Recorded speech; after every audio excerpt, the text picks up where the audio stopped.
Hi everyone, my name is Holly and I am the founder of Think Tranquility. Today I am going to be talking about self-love and why self-love is actually the complete opposite of selfish. There are so many people out there who completely misconstrue the entire concept of self-love, and they think it's really selfish, they think it's really self-absorbed, it's conceited, and it's pretty much about you putting yourself first. And to a degree, yeah, you know what? They're actually right. Self-love is about putting yourself first. But there are many reasons why that is actually the opposite of selfish. And that is what I'm going to be discussing today.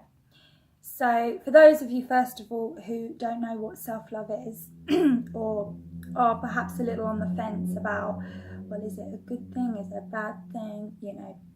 Self-love, in short, is all about showing yourself kindness and demonstrating an act of kindness to yourself. Now, that could be something really basic, like, I'm thirsty right now, so I'm going to have a cup of tea.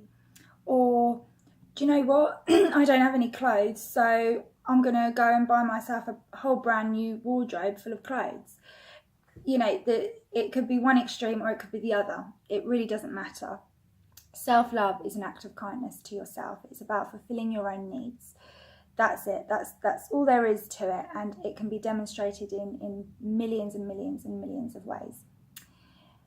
The three top reasons that I have come up with as to why self-love is the opposite of selfish is, number one, the more you have, the more you have to give.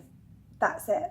In simple terms, the more happier you are, the more love you have for yourself. And when I say love, I don't mean, you look in the mirror all day, every day going, oh, you're so amazing, and oh, I think you've got beautiful blue eyes, and oh, you're just the best ever, and everyone else is crap. No, it's not about that. It's not egotistical. It's not being arrogant.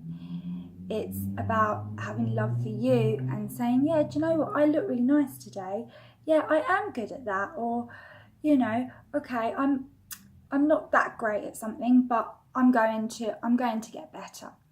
If you have that sort of relationship with yourself, and if you are happier within you and you're more self-assured and you're more confident because you have that particular relationship with yourself, you are going to have that attitude towards everyone else.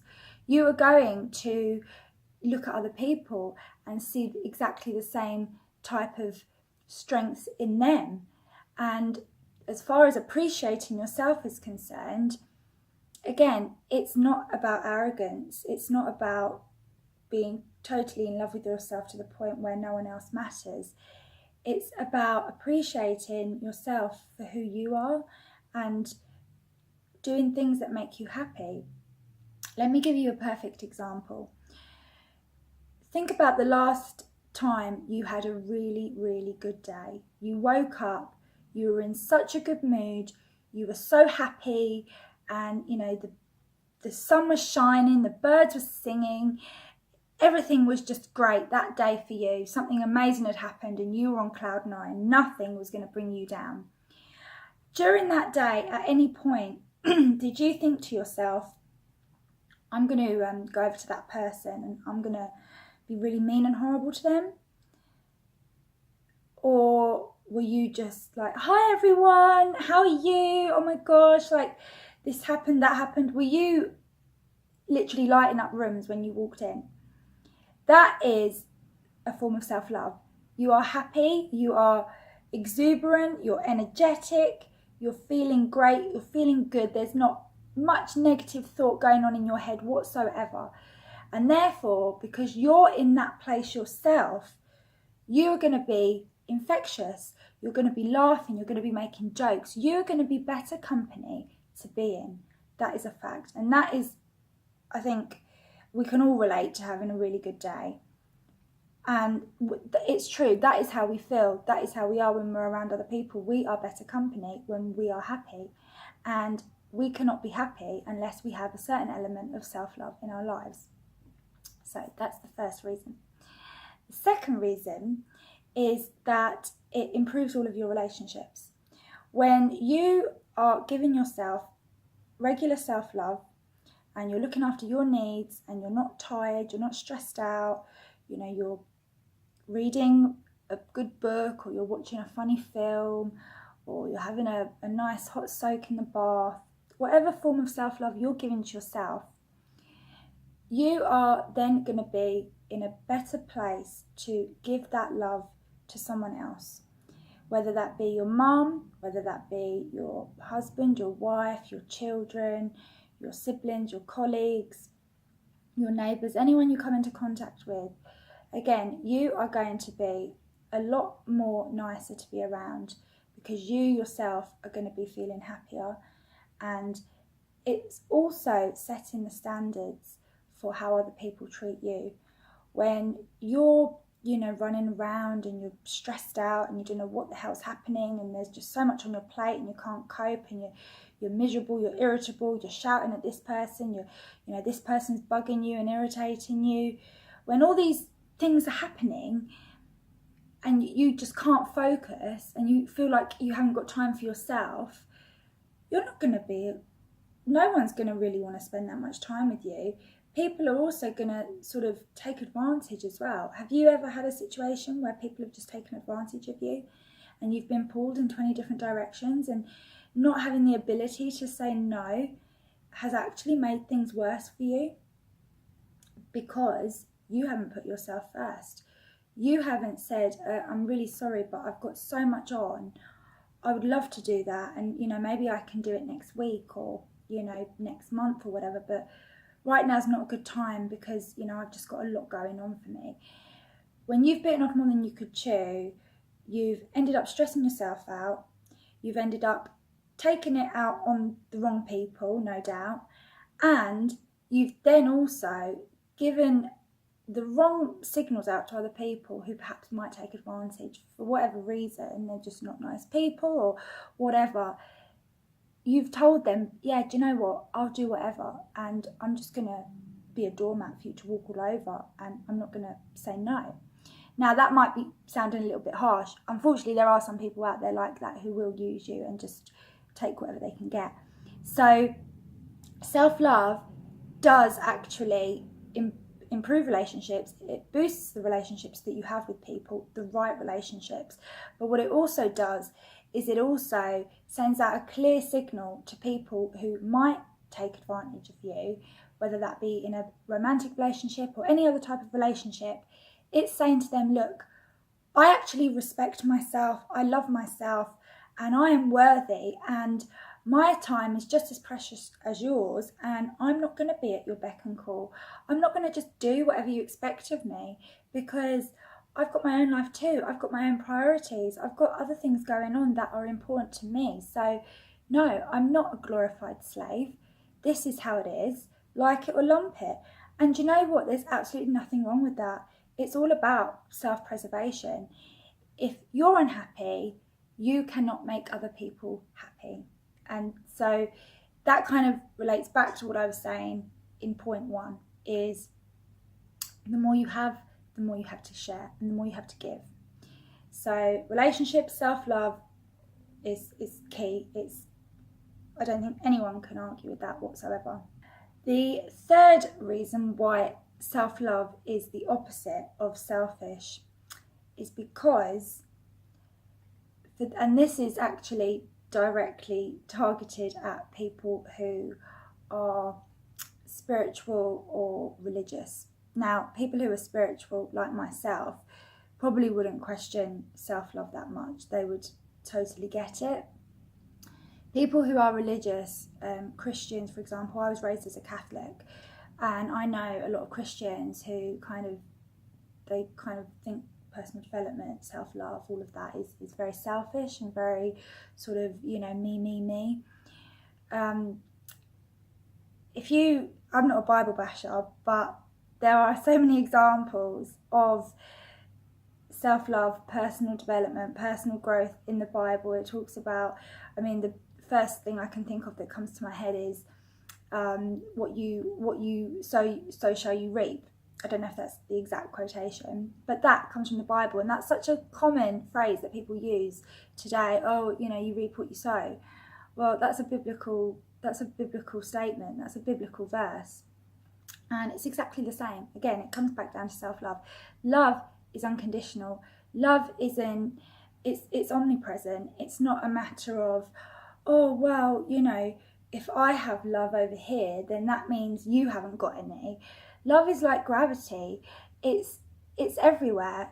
If I love me, that means I'm going to love you. The more chance is that I'm going to love you. I'm going to appreciate you more because I appreciate myself. And whether you're going to look at that, actually, that's a very good point that I've just thought of. If you are appreciating yourself and you're appreciating someone else, you're more likely to see the good in others because that's the way you're programming your mind. That's a neurological fact. So whether you're looking at it from a spiritual perspective or from a scientific perspective, love is omnipresent. Love is self-replenishing. Love is unconditional, and it grows, it evolves. Think about when you were last totally in love with someone, or if you are totally in love with someone right now. That love is just, it fills you up from within. It lights you up from within, literally. And it's such a beautiful thing. So why not direct some of that towards yourself? When you are in love, everything is great in your life. Even the bad stuff you look at and you think, oh, it's not that big of a deal. So imagine having that feeling all the time. And for those of you who do believe in God, God does reside within each and every single one of us. His spirit is within us. So that, that is something to share with everyone, that love and that light, but it needs to come from within us. And there are so many examples, and I don't know them all off at the top of my head because I've never really been a sort of Bible bashing type person. And no offense to anyone who does read the Bible, maybe I should read mine more. But there are so many examples of personal development and talking about love in the Bible and how it all starts within us. If our minds are full of love and our hearts are full of love, that's going to have a rippled effect on everything and everyone that we come into contact with. And that's a fact. And as I said, science also backs that up in our neurological way of thinking. When we appreciate ourselves, when we look in the mirror and we say, oh, you know what, you have got nice hair, and you know what, you look really nice today. You're going to start programming your mind to see that in other people and to see that in natural beauty and your environment all around you. Self-love is the opposite of selfish, and it prevents codependent relationships. It is just the best way, really, in approaching any kind of problem in life, to look at yourself and think, okay, how can I contribute better towards this? How can I improve the relationship that I'm having with myself? Because if I'm happy within myself, it doesn't matter what is thrown at me in life. I'm ready, I'm prepared, and I'm going to be able to communicate with people in a loving way. Do you know anyone who's really negative? If you know someone who is exceptionally negative, I can guarantee you that when you're with them, they drain you. Do they not drain you? Do you not spend time with them and then think afterwards, oh my gosh, I don't want to see them again for a while? All they do is moan and they whinge, and they're just too much. Like, they just constantly find a problem with everything, and I can't cope. I know you know what I mean. So that, again, is a perfect example. The more you have to give. Your relationships will improve. You won't find yourself in a codependent relationship. You won't be needing someone else to give you what you're looking for, what you're searching for. You're not going to be putting that pressure on other people. You're going to be better company. People are going to either love to spend time with you, or they're going to think, gosh, he or she's really selfish. But you know what? You'll be attracting the right people towards you each and every single time. So those are my 3 top reasons. I do apologise if they all got a little muddled. If you would like to know more about self-love and ways in which you can give yourself self-love, see my other video. It talks about the top 7 tips for self-love. If you would like to share this with anyone, or if you have any comments or stories of your own about self-love and why you personally think self-love is the opposite of selfish, feel free to leave me a message or put comments below. You can also go on my Instagram page, which is on the screen now, where I share all sorts of personal things about myself, where I put up posts that are very similar to the topics I discuss here on YouTube. I am also an empowerment coach, and I work with predominantly women all over the world, helping them to boost their self-esteem and self-worth and create self-love in their lives. So if you would like to work with me one-to-one, my email is holly@thinktranquility.com. It's just coming up on the screen now for you to see. So yeah, have a lovely day, everybody. Lots of love and light to you, and I hope to speak with you soon. Thank you very much. Take care. Bye-bye.